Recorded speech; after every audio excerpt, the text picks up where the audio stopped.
Yun. Ako naman, naniniwala ako na totoo yung sinasabi ni Madriaga. So, totoo yung sinasabi ni Madriaga, hindi dahil sa sinabi ni Madriaga, kundi yun yung dati na sa Quadcom nakikinig ako sa Quadcom sa lahat ng hearing. At nakita ko doon na may basihan naman lahat yung bintang kay Sara Duterte. Saka kay Rodrigo Duterte. Kaya nga dati kung DDS bumitaw ako Kayo rin.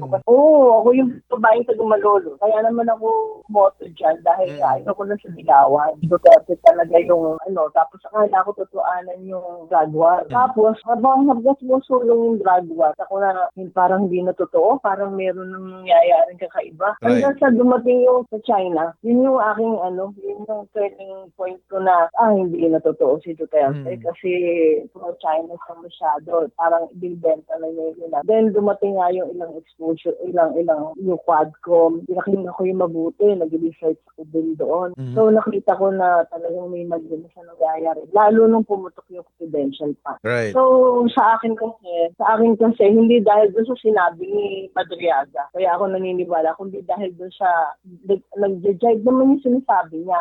Kaya lang inaabangan ko baka sakali bumaligtad siya.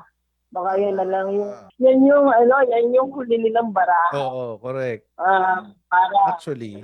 Para dinihin lahat. Ay, tara ko baka mamaya script lang nila yan. Hindi ba? Correct. Tapos sa huli, biglang magbabago yung isip niya. Ako, nagbabasihan ko hindi lang yung sinabi ni Madriaga ngayon. Totoo naman yung sinasabi niya. Pero paano kung magkaroon na sila ng plot twist? May katawag na, twist, no? diba? So, hindi ako dun sa kanyang sinasabi lang naniniwala ngayon, kundi dun sa nakita ng mga mata ko, wala dun sa ako'y basher ako nung ni Lenny kasi bilib ako kay Duterte. Tapos, kaibigan ko sila Trixie Cruz, nag-ano ako ni Crystal Cañete, magkaibigan, ganyan. So, nakita ko kung paano nila, pinaniwalaan ko sila noon dahil objective sila. Tapos biglang, hindi na sila objective ngayon. Correct. Parang hindi na totoo. Talagang ako, tinitignan ko ebidensya na yung PBBM ako. Wala akong magagawa. Kasi nakikita kong tama si PBBM ngayon. Right.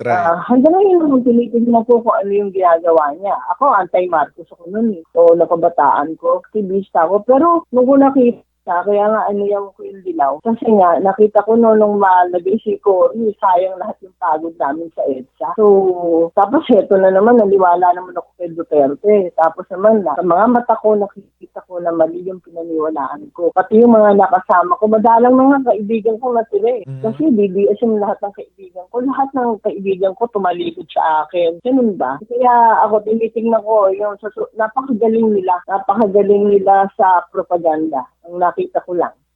So, mabuti na lang hindi ako naging tubog sa kanila kasi kung nagkataon pala, napakamali na nung gagawin ko, mahirap nang maniwala sa mga nangyayari. Kapag hindi ako pumasok sa echo chamber nila Hindi ako nakasama sa mga GC nila. Dala nga ako sa dilaw. Right. Nakatulong sa akin yung nangyari sa akin nung ako'y naging aktivista. Then, biglang, totoo naman yung sinasabi nila, may problema noong panahon ni Marcos. Pero hindi pala si Marcos ang problema. Ang problema pala, kung sino yung pinaniniwalaan ko noon, yun pala problema. Sila pala gumagawa ng problema. Issue.